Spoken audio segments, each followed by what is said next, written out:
저기가 지금 광양항 컨테이너 부두입니다. 지금 컨테이너가 그 크레인이 뭐 서 있잖아요. 그 일을 하지 않는 거거든요. 컨테이너가 눕혀 있어서 일을 해야 되는데 많이 서 있다는 거는 그만큼 광양항이 활성화가 안 되고 침체되어 있다. 그렇게 보시면 될 것 같아요. 지금 실제로 광양항 컨테이너 물량이 200만 TEU에서 머물러 있어요. 부산항, 인천항이 엄청나게 치고 올라갔거든요. 근데 그때 광양은 멈춰 있었습니다. 왜 멈춰 있었던 거예요? 일을 안 한 거죠, 제대로. 이 화주들이 선사가 들어올 수 있게끔 그런 기반이 안 돼 있는 거예요. 특히 수수료가 비싸요. 부산에 비해서도 광양이 훨씬 비쌉니다. 화주들 입장에서는 왜 여기서 비싸게 해야 되지? 부산항에 가면 항차 하차를 빨리 할 수 있는데 광양은 더 늦으면서 수수료가 비싸면 호남권 화물도 부산항으로 가버리죠. 이게 지금 악순환인 거예요. 무시계획을 하거나 그다음에 뭐 각종 공공시설물을 지을 때도 이게 단점이에요. 이쪽에 지으면 이쪽도 해줘야 돼. 그러니까 그 시민들한테 설득을 하지 않고 두 개를 다 하는 거예요, 그냥. 그러한 설득이 하는 과정이 힘들거든요. 시민들 반발도 있을 수가 있으니 그래서 안 해버리는 거예요. 그러면 이게 크게 하나 지어서 제대로 할 것을 그렇게 하지 못하고 조그만하게 두 개를 세 개를 지어야 돼요. 그러면 행정의 그 효율성이 확 떨어지는 겁니다. 시민들의 만족도도 확 떨어져요. 광양에 체육시설이 있다 해서 문화시설이 있다 해서 동광양 시민들이 안 오는 게 아니에요, 주민들이. 근데 양쪽에 쪼개놓으면 그 200억짜리를 지을 수 있는데 100억을 두 개를 쪼개놓으면 훨씬 더 볼품이 없어집니다. 이게 이 광양의 단점이에요, 이게.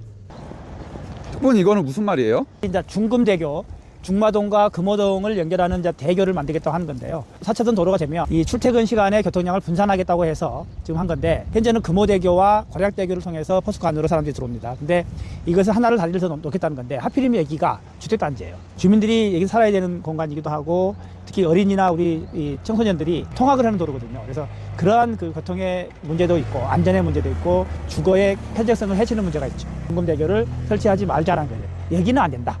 다른 데에는 뭐 검토를 해보라, 이런 취지로 주민들이 지금 하고 있는 거죠. 특보님 지금은 어디 가시는 거예요? 표교된 광양 한려대학교를 한번 볼 거고요.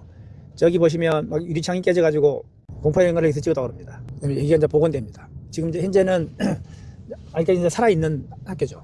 여기도 그 폐교 위기에 몰려 있었고, 그리고 지금 그 국가장학금 자체가 안 되는 학교였어요.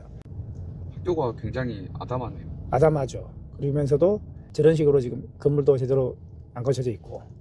이런 문제는 어떻게 해결될까요? 근데 물론 뭐 최초의 원인은 이 설립자의 이 교비 횡령 문제로 생긴 이제 문제이기도 하죠. 한려대학교가 폐교되고 여기도 같은 이제 위기를 겪게 된 계기이긴 하지만, 근본적으로 우리 지역사회가 그 정책 당국이 이 학교를 살려야 되는데 그러한 것들을 우리가 좀 제대로 못한 측면을 부인할 수가 없습니다. 지금 어디 가세요? 여기는 광양읍에 있는 매일시장이고요. 이 전통시장 안에 제 집사람이 운영하고 있는 아지트라는 카페가 있습니다. 지금 거기를 한번 가보도록 하겠습니다. 직접 손으로 하고 가격도 저렴하고. 카페 홍보하시는 거예요? 예, 착한 가격 없습니다. 카페 분위기도 아주 괜찮습니다. 예, 카페 주인을 소개합니다. 안녕하세요. 저는 종업원입니다. 아 그래요? 평소에 특보님 잘 도와주세요? 네, 그럼요. 어쩌지 마. 퇴근시켜주고 퇴근시켜줄 때 도와주십니다. 평소에도 이렇게 설거지 자주 해주세요? 솔직히 말씀드려서 설거지는 자주 안 하고, 집에서는 요리는 좀 하는데요. 지금은 이제 선거 때문에 많이 못 하는데, 옛날에는 주말부부 할 때는 꼭 주말에 와서 함께 요리를 제가 했고, 가족들이 함께 앉아서 그냥 요리를 함께 이제 먹고, 이런 것이 가장 좋았던 것 같아요. 근데 설거지는 이제 집사람. 제일 자신 있는 요리? 근데 이제 예를 들어서 이런 거죠. 그러니까 KTX를 타고 오다 보면 이제 이 화면에 그 요리하는 사진이 나와요. 집에 있는 냉장고에 열어봐가지고 유사하게 만드는 거죠. 그게 별게 없더라고요, 요리라는 게. 자영업자도 해보시고 공무원도 해보셨잖아요. 네. 뭐가 더 힘든 것 같으세요?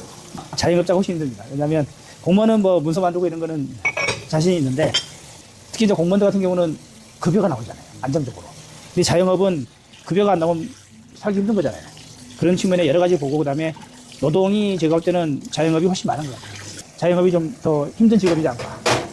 이런 자영업자들의 어려움들을 좀 잘 헤아려서 정책들을 많이 좀 했으면 좋겠고, 사실 예산도 그렇고 정책도 한계가 있긴 해요. 근데 그럼에도 불구하고 그런 마음을 가지고 일을 한다 그러면 훨씬 더 우리 자영업자들이 삶이 좋아지지 않을까, 그런 생각은 많이 해봅니다. 그러니까 요리를 되게 맛깔스럽게 멋스럽게 잘해요. 정말 다양한 걸 하실 줄 아네요. 네. 그러니까 짜장면을 하나 끓여도 이렇게 맛있게 끓여요. 깨랑 넣고. 네. 이거는 가지 무침인가 보다. 아, 그리고 여기 있다, 요리하는 장면. 요리사를 하셨어야 되는 거 아니에요? 아니, 제 스스로 생각해도 네. 제가 천재라, 천재. 아, 이 그림은 제 지지자가 12.3 내란 1년을 맞이해가지고 서울 가서 제가 집회했을 때의 그 장면입니다. 이걸 지금 그림으로 이렇게 지지자가 그려주신 겁니다. 사회운동 하셨다고 하셨는데 네. 구체적으로 어떤 걸 하셨는지. 저는 이제 우리나라에 공무원 노조가 없었던 시절, 공무원 노조 법도 없던 시절에 공무원 노동조합을 이제 창립한 멤버입니다. 그렇게 시작을 해서 공무원 노조 위원장을 좀 이렇게 했었는데요. 또 한국노총 상임부위원장까지 하면서 주로 이제 이 노동운동 또 이 사회적 약자들을 보듬는 사회운동 이런 쪽에 좀 많이 심취해서 좀 운동을 좀 했습니다. 최근에는 노동조합에 대해서 굉장히 좀 부정적인 시각을 가지시는 분들도 많잖아요. 그래서 그런 거에 대해서는 어떻게 생각하시는지. 그런 저는 비판에 대해서 그 겸허하게 수용하는 입장이에요. 기득권들을 옹호하고 보호하는 역할을 할 것인가, 아니면 비정규직이나 또는 자영업자나 또 외국인 노동자나 또 이 노인이나 이런 오히려 사회적 약자들을 보호하는 운동을 할 것인가. 저는 이미 그 선택의 기로는 지나갔다 생각해요. 기득권들이 사회적 약자에게 더 다가갈 때 비로소 우리나라 노동운동이 국민들로부터 지지와 옹호를 받을 것이라 이렇게 생각을 합니다. 님의 생각이 옳을지는 몰라도 또 후보자로서 후보 예정자로서는 사실 어떻게 보면 표가 안 될 수도 있는 생각들이잖아요. 네. 그것에 대해서는 어떻게 생각하신가요? 그럴 수도 있고 아닐 수도 있죠. 강한 자를 위해서 정치를 하는 것이 아니라 보다 약한 자를 위해서 정치를 하는 건 저는 옳다 생각합니다. 대다수의 정치인들이 보면 이 기득권, 강한 자에게 이렇게 더 붙게 마련이거든요. 근데 저는 좀 다른, 지금까지 살아온 결이 달랐고 앞으로도 그렇게 살아갈 건데요. 다들 가슴속에 자기가 존경하는 정치인이 있을 거라 생각해요. 네.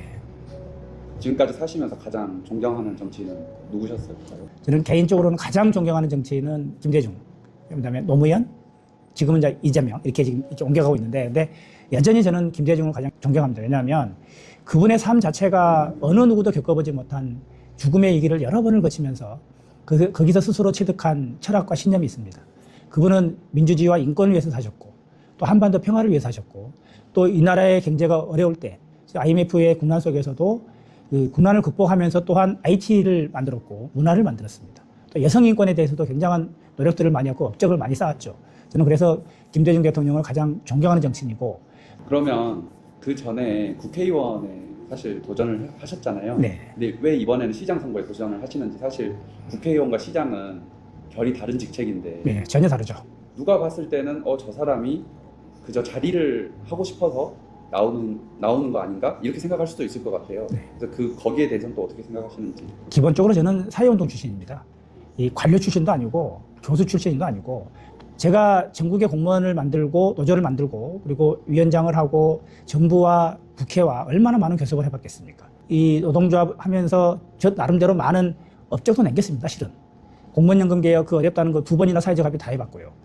또 그런 과정들이 사실은 정권 교체에 기반이 됐습니다. 국회의원 나왔다가 시장 나오니까 뭐 이렇게 그냥 자리만 차지하려고 가는 사람 아닌가 싶은데, 이미 중앙정치를 많이 해본 만큼 해봤고, 그래서 제가 지역에 내려올 때는 원래는 제가 지역운동을 하고 싶었어요. 근데 운동이라는 거는 세상을 바꾸는 거잖아요. 그 운동을 하는 방편 중에서 가장 좋은 게 정치입니다. 이 시민사회운동이나 노동운동이나 이런 사회운동이 이 세상을 바꾸는 거는 굉장히 어렵습니다. 즉 세상을 바꾸는 거는 법을 바꾸고 정책을 바꾸고 예산을 바꿀 때 비로소 국민들이 체감을 할 수 있는 거거든요. 근데 저는 정치 자체가 바로 지역운동이다. 그래서 제 평생의 꿈인 지역운동가, 이것을 정치로 한번 풀어보고 싶고, 정치를 제가 해서 정치를 그만두더라도 그 운동을 계속 하고 싶습니다. 오늘 이게 마지막 행사예요? 이거 하나 있고, 그 다음에 그 식사 모임 하나 더 남았습니다. 안녕하세요. 안녕하세요. 아이고. 네, 좋습니다. 아이고. 안녕하십니까. 안녕하십니까. 네. 안녕하세요. 반갑습니다. 네. 반갑습니다. 네. 너무 자주 뵙는 것 같아요. 안녕하십니까. 네, 반갑습니다. 네, 네, 이충재입니다. 네, 일하는 시장입니다. 새해 복 많이 받으십시오. 네, 새해 복 많이 받으십시오. 네. 안녕. 우리도 악수. 악수. 진짜 고사리 손이네. 우리도 악수. 우리 아가도 악수. 몇 학년? 몇 살? 5살. 안녕하세요. 포항에 서 있습니까? 환영합니다. 환영합니다. 환영합니다. 근데 우리 중동마동이 다 칠해졌어. 그러니까 우리 사진 한 번. 자, 신정훈 화이팅. 가장 인기가 많은 조합장. 예, 저희 집. 자, 오늘 주식은 선 입장.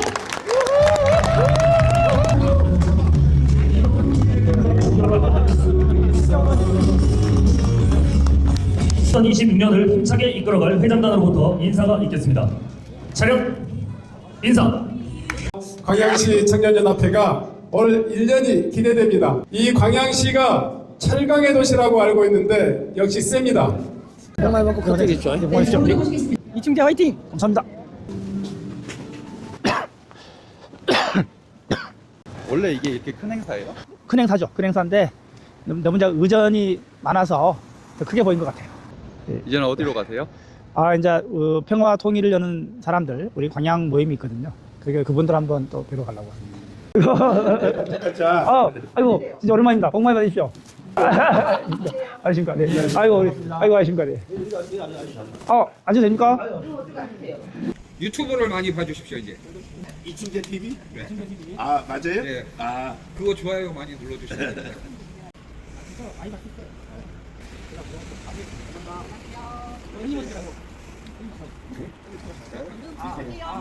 오늘 좀 어떠셨어요? 네.